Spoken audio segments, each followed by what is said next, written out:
Welcome to Penrose Learning, where we make understanding easy. In this video, I will show how to make Desi Dahi at home easy guide. Heat whole milk to 85 degrees C, cool to 40 degrees C, add 2 tablespoons of starter, stir gently, and incubate 6 to 8 hours in a warm place. Use a thermos or oven with light for steady warmth. Refrigerate after set to firm up texture. Enjoy plain or with spices and fruit as desired. Serve chilled for best flavor. To start, gather full-fat milk, a fresh starter culture, and a clean pot. Boil milk and slowly reduce heat, skimming foam.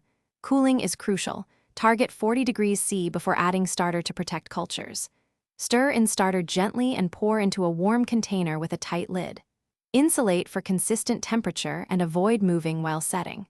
After 6 to 8 hours, check firmness, then chill to stop fermentation and enhance flavor. Quick recommendation: if you like this guide, please subscribe and like the video to support more simple recipes.